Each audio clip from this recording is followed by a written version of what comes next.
Hey, guys. Welcome to the Empowered to Be Present show. We're grateful that you joined us this evening. Before we put on our skit, we just want to discuss the details and give you some, just give us some emojis, guys, and let us know that you can hear us loud and clear. And also let us know where you're watching us from. We are here in the lovely Toledo, Ohio. T-Town. Woo, woo, woo. If you're watching the replay, guys, please type in hashtag replay just to let us know so we can come back and connect with you. And if you're watching us live, type in live in the comment section just so that we'll know and we can engage with you. And for our replayers, feel free to fast forward about the 2-minute mark so you can ignore all of it. We want to welcome everyone and we want to say thank you very much for those of you who have joined us. So go ahead and fast forward about 2 minutes. Also, if you are watching with us, help us share out this live. So I'm trying to get my husband kind of more attuned to what's going on in this marketing world. So I'm going to if you guys don't know how to share, it's right at the bottom of the live that it says share. So, and I'm going to every place except that because I want to show him how this works. We always have this conversation, but and I can't find it for him, and I want to find it for him, but just to kind of show him, guys. But if you go to the bottom of why is my phone doing this? You guys, as you can tell, that you got to have fun, right? Have fun in life. So when you go to so we're here, and at the bottom it says does it even show me the share? Hello. Hi, Dr. Stephanie. How are you doing? So you see share right there, baby? Oh, see, I'm showing him how this Stephanie works. And then right there, baby, you see all the people it says invite. I just hit a few, just to invite them. They say about a good 10 friends, especially friends So we just invited some people. So if you don't mind, help us I'm learning share to get out. more technology inclined. Right. Yeah. And if you are watching on YouTube, guys, don't forget to subscribe to our channel. My name is Rachel Kelly, and this is my amazing husband, Bruce Kelly, also known as the Exhorted One, which means I am encouraged to encourage you. So, guys, 25 years ago, we said I do, and we were looking forward to spending a happy life together, happily ever after. Unfortunately, we didn't know living happily ever after wasn't going to be as easy as it sounds, and most people make it sound, right? So we had many challenges, including giving birth to a special needs child with Down syndrome, right? No matter how hard we had tried, we couldn't resolve our conflicts. Because we didn't want to release control. Both of us wanted to have control, and that's kind of rough when you got two people that want to control, right? Especially you got a headstrong woman, right, babe? As a result, we found ourselves constantly arguing, and the arguing was just tearing us apart. After 25 years of being back and forth in this cycle and the death of one of our mothers, we almost filed for divorce because we had no idea how to stop the cycle. We were in this cycle that we actually could not figure out how to get out of until one day we ran across an article, right, that showed us that we didn't know how to communicate. Our communication skills were absolutely horrible, and we had no idea how to resolve conflict. From that day forward, we made a decision to become students of our own marriage that help us open up our lines of communication. And also, we made date night a priority. It became a very important part of our marriage. The next one the next 7 years, bam, we was having so much fun. We was doing stuff, and bam, all of a sudden another roadblock came, right? They actually say that your marriage will go through a challenge every 7 years. You remember that marriage retreat we went to? So every 7 years, you're going to probably run into something anyway. So we ran into this other roadblock, right? And this one, we couldn't we could not get out of it. No matter what we did, no matter what we tried, we couldn't get. So this last time, we had to put our pride aside and we had to go get some help. And like most couples, we didn't want to. Why? Because we don't want people to know that we're struggling. We don't want people to know that. Our last resort was to get, go here before we go file the divorce papers. That's where we were at. And we thank God for giving us the courage to take that last step into getting help we needed, right? So now we have a great marriage, praise God, right? So our mission is to help 10,000 married couples hope that they can have a great marriage even when they have a special needs child. So during our shows, guys, one of the things that we're going to be doing is teaching you what works, what doesn't work. We're going to reveal some secrets to you that will help you. And so don't forget to mark your calendar every Tuesday at 9 p.m. And while we're going through the skit, feel free to type any questions. So we actually are going to do a skit, and then we're going to interview one another. So we're going to literally you're going to hear our heart today. You might see some tears. I don't know what you're going to see. But when I was looking at the questions, I was like, oh my God, like that's a deep question. So get ready. And pray for us, because the skit was kind of something that it's really more like a reenacting of. And those of you who maybe have had a special needs child, you have probably been here before, right? You probably know exactly what I'm talking about. So at the end of the show, we're going to tell you how you can get access to our 7 most powerful questions we ask one another to open the walls of communication in our marriage and bring back the fire. Thank you guys for those of you who shared. We really, really appreciate you. And who do we have over here? We have Dr. Stephanie. Did we invite anybody else? We got to do some more inviting, y'all. Mm-hmm. But anyway, thank you so much for Dr. Stephanie for joining us. And we're going to go ahead and get started with our skit. I really want to invite some more people, babes. Let me see. We got, I'm going to do a couple more invites. Okay. Babe, you want to go ahead and start? Go ahead and go over and, okay. So here's your phone. Okay, guys, y'all ready? We're ready. Okay. Here is, hello. Yes, Dr. John, how are you today? Okay, you want my husband and I to come into the office? What's going on? Okay, all right. Well, let me give him a call, and I will call you back and let you know exactly what time we can come in. Okay? All right. Thank you. Bye-bye.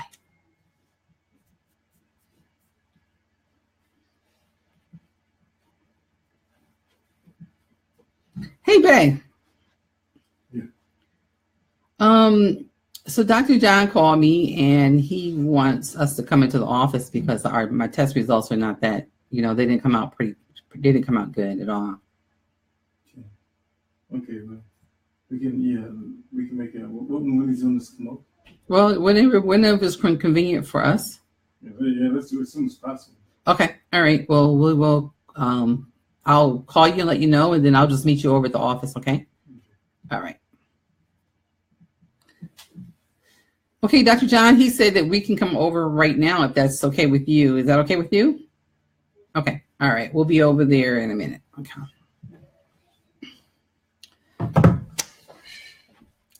Okay, you guys, can you hear us okay? Let us know if you can hear us okay. Give us some emojis and let us know if you can hear us okay, because right now, I'm not even sure if you guys can hear us. I tested my mic, and it looked like it sounded good, but if you can give me some hearts or something and let me know that you can hear us okay.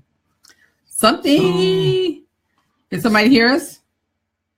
Hear us? No. Let me see if I can hear us. Oh, yep.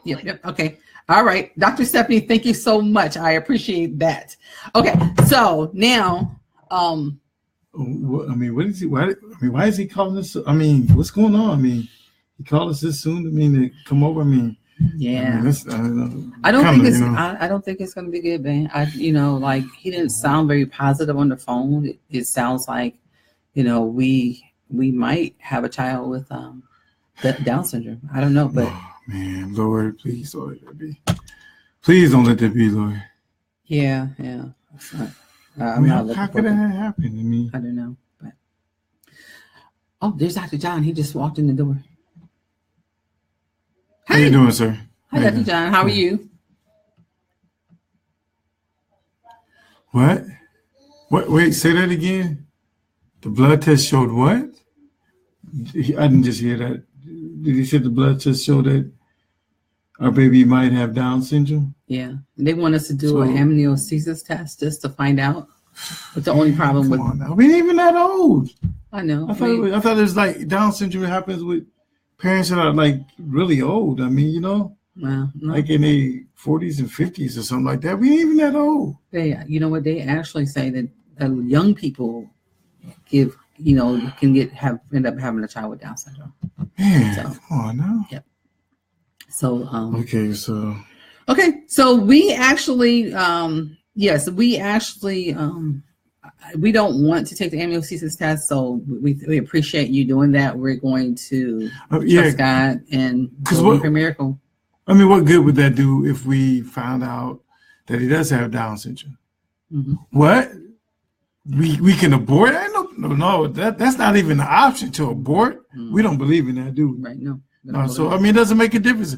If he has it, we'll deal with it. Absolutely. Yeah. So, baby, it's gonna be okay, honey. Yeah. It's gonna be okay. It's gonna be okay. I promise you, it's gonna be okay. Okay, yeah. So, guys, all right, that was just a little touch of what it was like for us in the beginning. And if you ever given birth to a special needs child, and it wasn't exact, I mean, but if you ever given birth to a child with special needs, or you know of anybody who has, this is a similar story for all of them. All of them. You got some bad news, and bad news can rip a marriage apart if you are not equipped and you don't take the right steps to be able to handle it. So today, what Bruce and I are going to do, what we decided to do is, so we're going to switch up a little bit, and we're going to ask each other some questions. We're going to actually interview each other on, how has this been for us? What has it been like to give birth to a child with Down syndrome or any special needs? So if you guys have any questions, do you have any questions for us? Like how was it? How did it affect our lives? If you have any of those questions, type them in the comment section. In the meantime, Bruce and I are going to ask, we're going to ask each other questions. So, baby, you want me to start or you want to start first? I can ask you first. You're wrong. Go ahead. Oh, you want to ask? No, that's all right. Go ahead. Okay. So the first question I asked you, Rachel, was how did Nate's Down syndrome, his diagnosis, affect you when we first brought him home? Well, I remember when we first brought him home, he had a heart defect. Actually, matter of fact, when he was in the hospital, he had to be on those little incubators, right?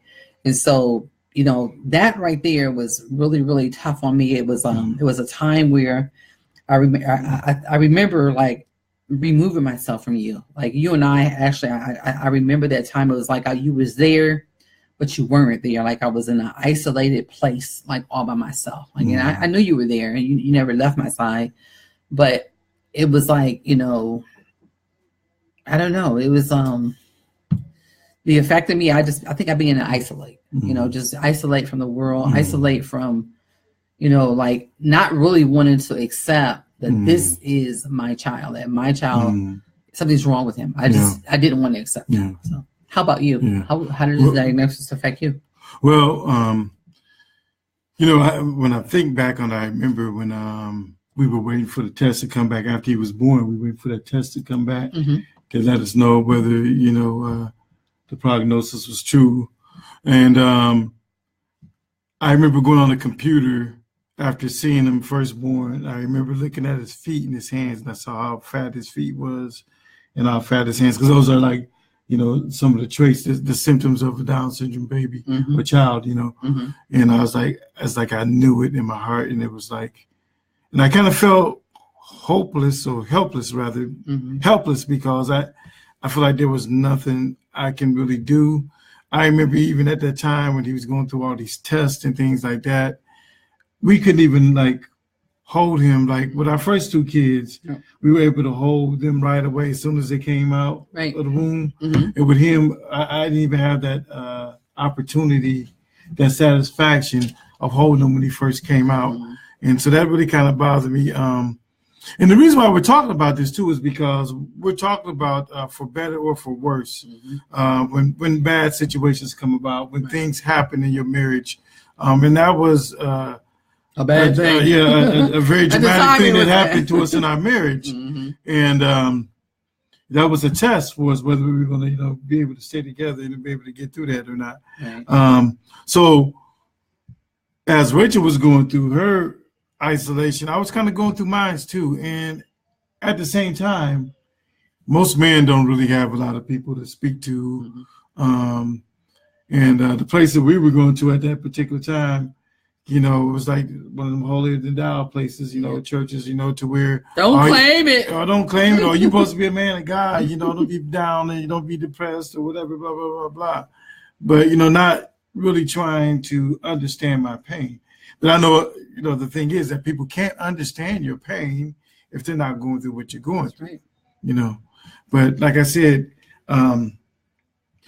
I thank God that we both were saved at the time, when all this was happening, even though, you still have human feelings as a saved person. But I know it was because of the grace of God that kept us together through that worst period of time in our marriage.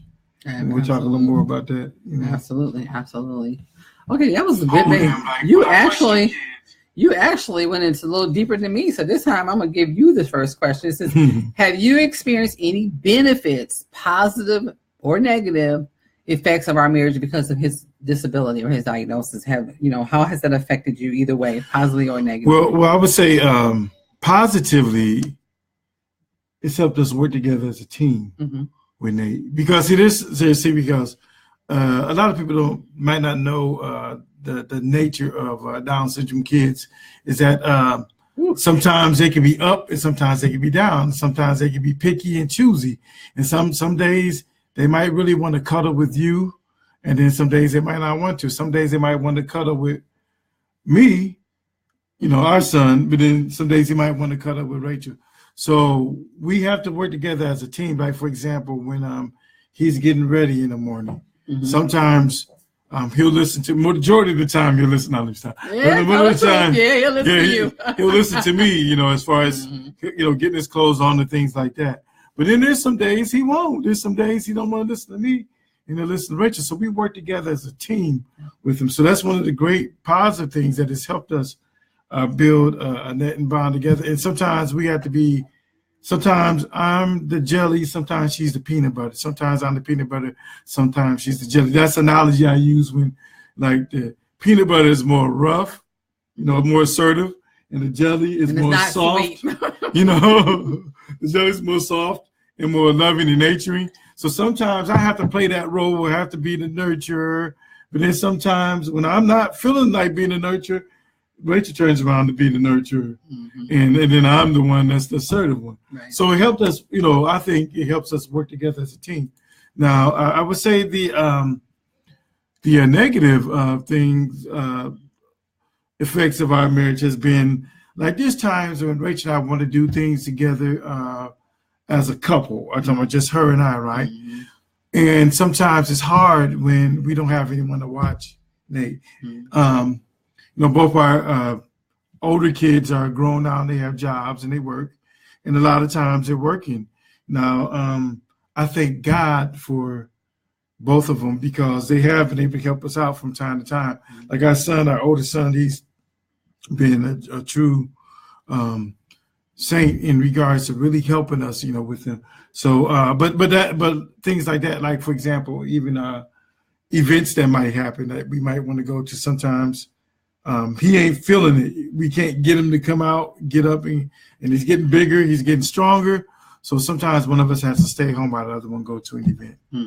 So those are some of the negatives, So I'll ask you the same questions. How have you experienced any benefits that are positive, and also some negative effects of us being married with a child with Down syndrome? Well, I always like the positive first. Of course. I think the positive first has been that it has helped us learn how to work together, right? And see each other's strengths, where, I may be able to get him to do something that you can't, or where you're like that peanut butter and I'm that jelly. I think it's caused you to add some jelly to your peanut butter. In the same way for me, me adding some peanut butter to to the jelly. You're balancing each other out. Exactly. That's good. Yeah. But we had to learn how to do that because of the type of child he is. I mean, if a child that has Down syndrome is very stubborn, and the girls, I know the girls that work there, like,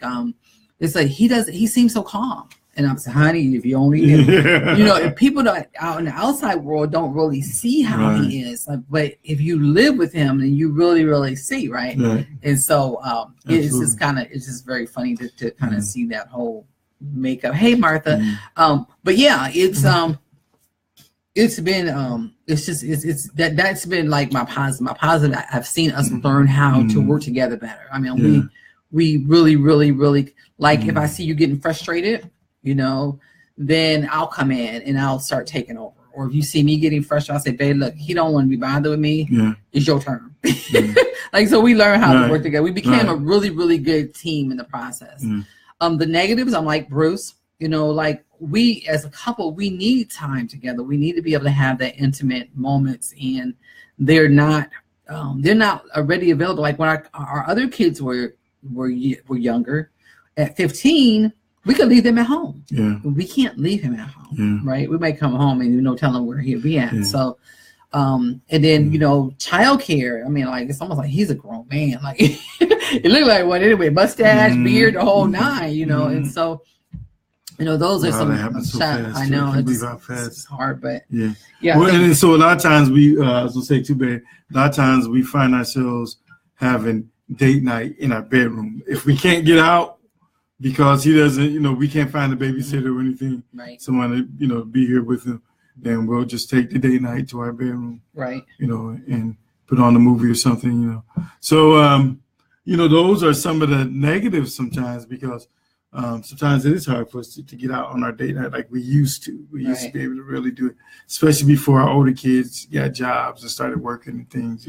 They were able to kind of watch them for us when we went out, but that doesn't happen as often as it used to anymore. That's definitely okay. Let's and actually we'll just take turns with it so we can get through all of them because I think we pretty much say the same thing because we learned how to we learn how to mesh together. So how do you cope with your tough days? I tell you, biggest answer for me is prayer. Give it to the Lord. Lord, help me. Give me strength. Lord God, give me strength. Because some days it is tough. Especially when, like Rachel was saying earlier, a lot of Down syndrome kids are stubborn. And he's very stubborn. I mean, like, he's a very loving child. He's got a lot of loving ways in it, but then there's some days, especially if you're really trying to get him to do something, like if he's got some kind of illness or something going on with him, it's always a fight to try to help him get better. It's always a fight. I mean, he's like Rachel was saying, he's getting bigger and stronger, and it ain't like it used to be to where we can get him to take medicine like we used to. Oh yeah, he'll fight you on it. So it takes a lot of prayer, and practicing a lot of patience. And how I deal with the tough days too is that we help support each other. We feed off each other. Like when Rachel see I'm getting frustrated, she'll come in and take over. When I see she's getting frustrated, I come in and take over. So I think that's how I kind of deal with the tough days. And and when we talk about the tough days in our marriage, I really believe that actually Nathaniel's birth has. Why did you look at it that way? Tough days in our marriage. I'm sorry. Oh, that's okay.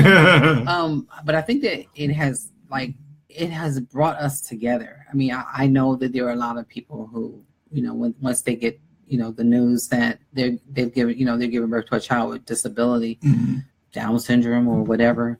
It's really hard, and a lot of them end up in divorce. Yeah. I mean, I've even read stories where, like parents that say, I feel like I should have never left them. I feel like I've abandoned my child. And you just really, really got to learn how to work together if you want to survive the bad news. I mean, because bad news very well may come. And it could come in a form of giving birth to a special needs child, or it can come in a form of, maybe an illness from a parent, or a death of a parent. I mean, it comes in or a sibling, and you got to, for me, I think the best coping mechanism I've seen is give that person an opportunity to grieve, give that person an opportunity to have their space. And a lot of times what we want to do is when we get bad news, we want to push ourselves on our spouse instead of, I understand you're going through, and we both were going through at the same time. I understand you're going through. I'm going to give you your space, but I'm going to also pray for you. Let's pray. Yeah. And prayer has been the most powerful thing for us, guys. I mean, it has been the thing that has really kept us when, times got rough. So, and again, bad news will come it can come in any form, whether it's the birth of your child or the death of one of your parents or your children or something. So, yeah. So, okay. All right. So, my timer is over here telling me it's time. Okay. So I guess it's. What worries you most about the future? Ooh, that's a good question. Yeah, okay. Good so, what worries me about the future when it comes to our marriage is that because we were so consumed with Nathaniel and actually, suffering from depression all those years, I don't think financially we prepared the way that we should. So that's probably my biggest concern when it comes to the future. Like, we didn't prepare properly. How will we take care of this child, or how will he be taken care of when we're gone? And so I think that's something that, I encourage parents people that do get bad news, or bad news can come, that you make sure you prepare for the future. Make sure you're setting aside some type of savings, if it's only a few dollars a month, let it be something in a high interest bearing account. Don't just it's not going to go away. Right. And then, 10 years later, you're looking and you're saying okay, where did I didn't save money like I should have. I think that's my biggest concern for the future. But as far as our marriage is concerned, it's strong, but again, it's going to require us to work longer. It's going to require us to put in more hours. It's going to require us to take care of our health, because of the fact that if we don't, nobody else will. Our kids. I don't want to be that burden on them. And I think I think that sometimes that's what happens, that parents don't prepare. They end up being a burden on their children. So, I believe that it's never too late. It's never too late to prepare for it. Even though you've messed up and you've waited too late, you can start right where you're at. Start where you're at. Don't wait until, don't say, oh, I don't have it, or I don't, whatever. Just do it now. So, stay married after you get bad news is, it's just a matter of just working together. When it comes to your finances, working together, you can't be out spending all the money and wasting money and doing this. I'm not gonna say don't every now and then treat yourself to something. You have to. You got to treat yourself to something. Because earlier we talked about, how do you deal like how do you get a rough sappy bay.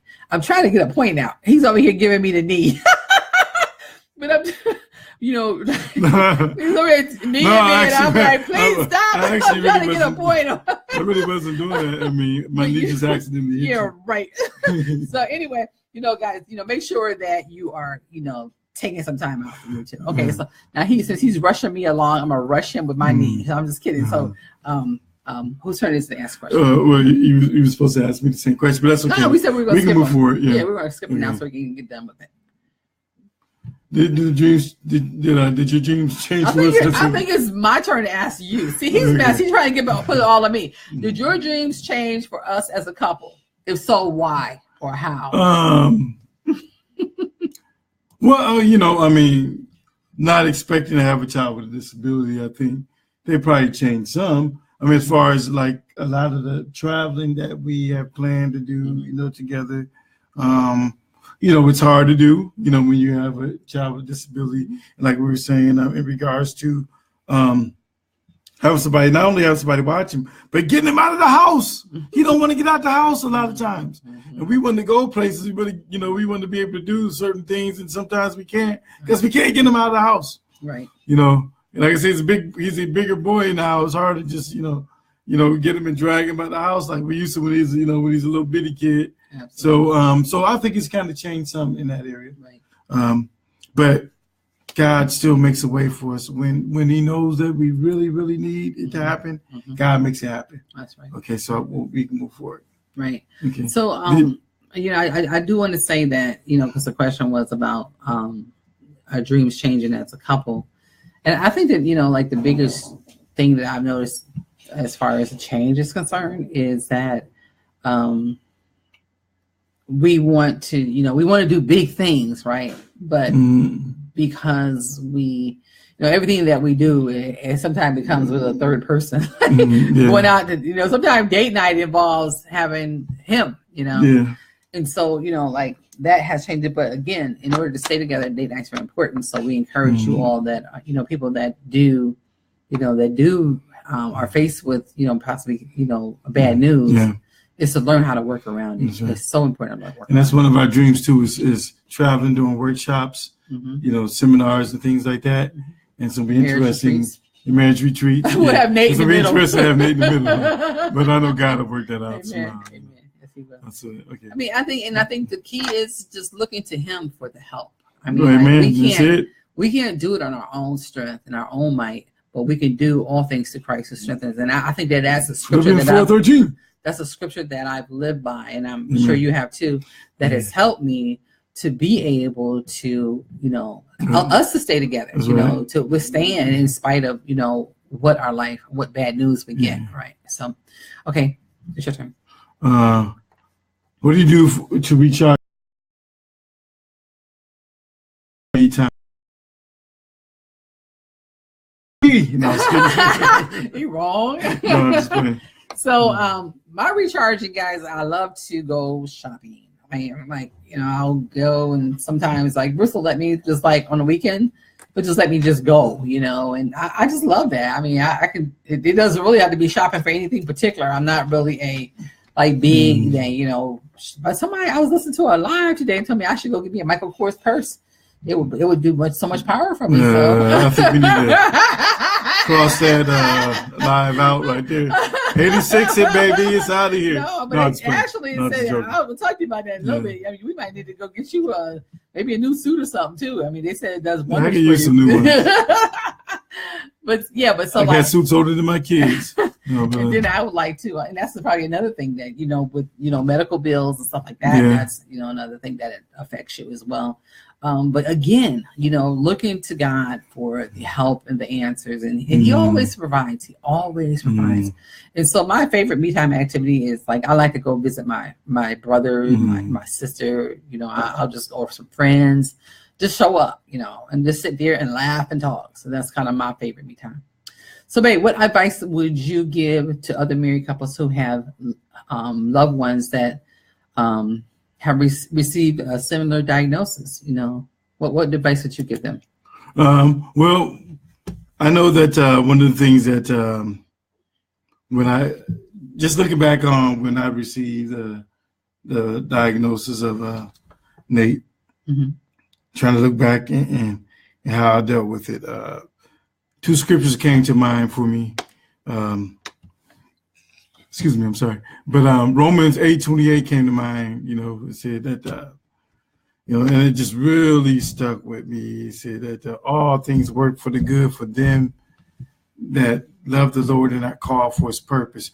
So even in that situation that seemed that it was something bad, I knew that God was working. I mean, I didn't know it, but I'm just saying, but I knew through God's word, somehow he was going to work it all out for the good because God knew that I love him. He knows that I love serving him and I want to serve him.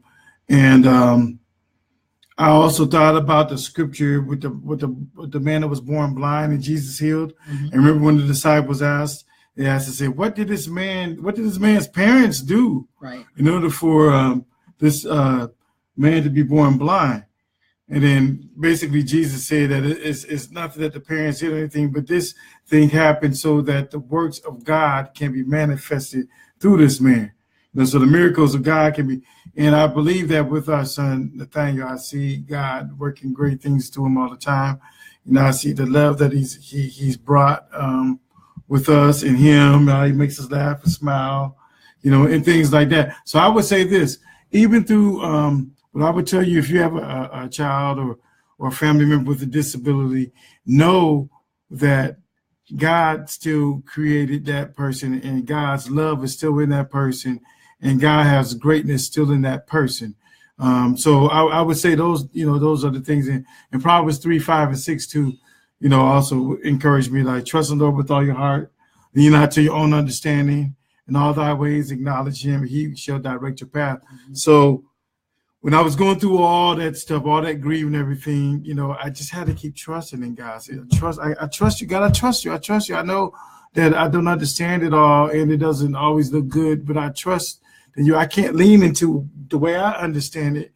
But in everything that's happening, I need to ask you, what do I do? And you're going to direct me in the way to do it in the right way. And, we've been blessed, that Nathaniel, a lot of kids that were born with the diagnosis that he has, he's been a lot healthier than a lot of those other kids that were born with Down syndrome. A lot of them are born with holes in their heart and things like that. And Nathaniel didn't have any of that.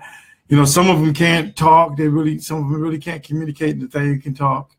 You know, he says words to us and things like that. You just gotta listen. You gotta listen real close, because he is kind of hard to understand sometimes. Some words he'll say real clear, some words he won't. So I would say, you know that there's just some great things that God's going to do through your child, because, you know, and know that God is there because he's omnipresent. Even though sometimes it don't feel like he's there, he's still there, holding us and guiding us. So that's what I would say. And then I would just kind of like add to it, guys, you know, keep the faith, keep believing, and don't give up on your marriage, regardless of, and when trouble comes, because, you know, at times you're going to get stuck. I mean, just regular married people get stuck in a circle, right? So if regular married people get stuck in a circle, and then you get some bad news that affects, you know, your life, then your circle is going to be a lot tougher, because, you know, statistics show that the divorce rate is higher with people who get bad news, right? So then you get support, reach out for help. You know, don't be to the point where you worry about, you know, what is somebody going to think about me? I remember when there was a time in our marriage where I really wanted to say to our friends when we were going through, I wanted to say, you know, our friends were over for like a party or something, and I wanted to say, guys, can we start doing a marriage couples thing? But I was too afraid to tell them that we needed help. And in the meantime, we were digging a deeper hole. The hole was getting really, really big and really, really bad, and to the point where it was like explosive. And if I had have said something, then they probably would have like got together. They would have prayed with us. They would have said, come on, y'all, you know, y'all can work through this. But, you know, I was worried about what he was going to think. But really, it really was to the point that I shouldn't have been worried about anybody, because we were about to lose one another. And sometimes you got to get to that point, because that's what we end up in our pastor's office, you know, and for one thing, and then we end up in there arguing about something else. So it was just really crazy, you know, and like, you know, but God, you know, he turned it all around. He really he just did a 360. And, you know, and our pastor now looks at us and he's like, you guys are okay, you know? So, and that's one thing, like, you know, I'm saying at times, we didn't do, but when you think about it, we did do. It's like trust in the Lord with all your heart, lean not to your own understanding, you know, which means that even though we didn't understand some of the things that we were going through in our marriage, but we still trust in the Lord. Deep down inside, we trust in the Lord that somehow it will all work out if we acknowledge him and go to him. And sometimes going to him, and sometimes God could talk through people, and he talked to our pastor at that particular time, you know, to really help us. And then, like I was saying, all things work together for the good of them that love the Lord, called for his purpose. God knew that we both loved him. So what I would say to you is love the Lord, you know, and you know, no matter what the situation look like, and watch and see how he will work it out for the good. He will work it out for the good. And also another thing too, that we believed, even though we didn't sometimes live it, but we believed our vows. We believed that when God said that he created man and women to come together as one, and he said that a man shall leave his father and his mother and cleave to his wife, you know, and we understood that cleaving, and then for better or for worse too as well. So which means, so when better or for worse come together, what do you still got to do? You still got to cleave. You still got to stay together, even though you might not want to. But here's the thing that we understood, that we understand it now, God has shown us now, that those vows are very sacred. They are set aside for God. Betterment of you and yourself in him. You see what I'm saying? So he set aside that so that it's a good representation of who he is in you together. Right. You know, and so what God said was, when I told you to cleave, you're representing my oneness to this earth, to this world. And if you break up and fall apart, how can you represent me to those that don't even know me? And that was, and, they see, you know what I'm saying? And that's the thing too, because there's a lot of people online that was following us. There's a lot of people online that, you know, they would call us a power couple. They would call us all these things, but we were struggling in our marriage. It was really, really hard. And it was like, you know, these people look up to us, and God, we can't, like, you know, if we get a divorce, then that's, you know, that's not a good representation of you. So I again, and amen. Diane said amen. But really, like, we have to get to the point where, one, you got to stay in your word, because when you have those weak times, when you have those times when you want to quit, the word of God will remind you of the commitments. He'll remind you of. It'll remind you of the things that you said that you would do. And it will remind you of what God will take you through. A lot of times we're trying to rely on our own strength. We're not looking to the Lord for help. We're looking within ourselves. And when you enter into a relationship with somebody else, you cannot just rely on your own strength. You have to rely on the strength of, people say higher power, but I say God. But you have God. But seriously, I mean, you cannot do this alone, especially when you're going through the rough times. And that's why you see the divorce rate so high, is because people are relying on their own. They throw away the vows. They forget all about God. Like you said, they're relying on their own strength, and they begin to think about me, and not think about the flesh, and not think about what is God saying about the oneness. What is God saying? What is thus says the Lord? In all thy ways acknowledge him, and he'll direct your path. And the reason why you get a divorce, because you're not letting him direct your path. Right. You're allowing yourself, you're directing your own path. And that's what God has had to teach us. But like you said, it was so important, like you said, to stay in that word, because you hide that word in your heart. You won't sin against God. You won't go the opposite way and go against the grain of what God is said for us to do. It's a commandment. It's really a commandment. It's an oath. It's a vow. When we say that we're going to stay together for sickness, or health, sickness, and for rich and for poor, then we need to really do that. A lot of times when those bad times come, that's the first thing we want to do is run. And that's the reason why we mentioned the thing about the Down syndrome, because that wasn't a great time in our life, knowing that we had to deal with this with a child. And what did we find out when we did studies on statistics of people who have children with disabilities, couples? What do they do? They divorce. 95%. 95% of them, they divorce. Big number. Because it's a hard thing. It is a tough thing, and some people just don't want to go through, working through the worst. Absolutely. The worst. But you got to work through the worst in order for it to get better, because by you separating ain't gonna make it get no better. It's gonna make it get even worse. Yep. It's really hard on that child. It's so unfair. I mean, can you imagine? They already have to go through so much on their own, and then turn around. The world already rejects them. Then one of their parents leave. Now one of their parents has rejected them, and now all the pressures on the other parent. It's a selfish act. And I know that's like, you don't understand, Rachel. You don't know. But what I do know is the God that I serve can give you the strength to do more than you could ever imagine or think. So if you get the bad news, according to the power that works within us. Amen. I knew he was going to. Hallelujah.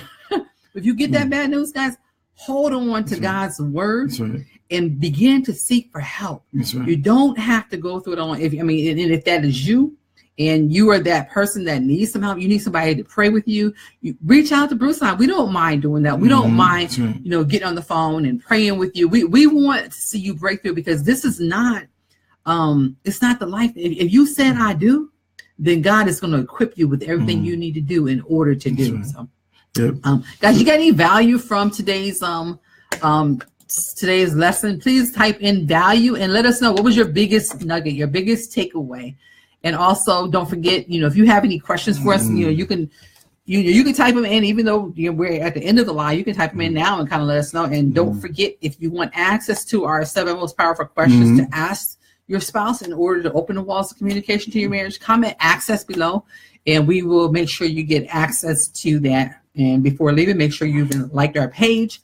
And thank you again for joining us. And anything you want to leave out with, honey baby? Yeah. Before we leave, I just want to say this.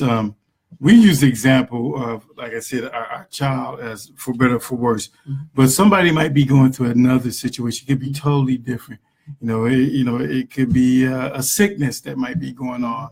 It could be. Well, it could be one of y'all sick. Exactly. Some people walk on their sick spouse. Exactly. Mm-hmm. Yeah. Could be something like that. It could be something in regards to, I hate to say this, but it could be something in regards to adultery or something like that. It could be anything, whatever that particular thing is that has been a hindrance in your marriage or struggle in your marriage. We urge you and encourage you, to first and foremost get at the foot of the Lord at the throne and begin to pray and begin to look in those scriptures. Look in the book of Genesis, the first 3 chapters when God talked about man and woman being together, and he talked about the vows and things like that, and understand, the sacredness that, your spouse is your other half. Your spouse is the other half that completes you in God. You complete and complement each other in God. Yeah, I get a book that's coming out about that, and we're going to talk about that at another time. But I'm just saying, stay on the prayer line. Use the scriptures we talk about. Remember, all things work for the good for them that love the Lord and call for His purpose. Trust in the Lord with all your heart, lean not to your own understanding. All thy ways acknowledge Him, He will direct your path. And if all that is still not helping as much, even if you got to get professional counsel, godly counsel. Yeah, I was going to say that. Godly I was going to say that. counsel. Professional, godly counsel. Get that, but continue to give it over to God, and continue to trust, believe. Yeah, trust and believe, and work together. Work together, and watch to see what God will do in your marriage. Because if He could do it for us, that's right. I know that He could do it for anybody else, and that's why we want to be an encouragement to others, because we know where we were headed. Mm-hmm. We know that we were headed down divorce road, divorce court, separating, not being with each other, destroying our children's lives. But God did this thing, and God can do all things, like Rick said earlier. Philippians 4:13. I can do all things through Christ who strengthens me. I'm getting excited, y'all, because I know what He can do. Because I've seen it personally. But I love y'all. God bless. You. Thank you so much for joining us. Talk to you guys next week, next Tuesday. Don't forget to join us. Mark it on your calendar. Talk to you later. Bye. Bye.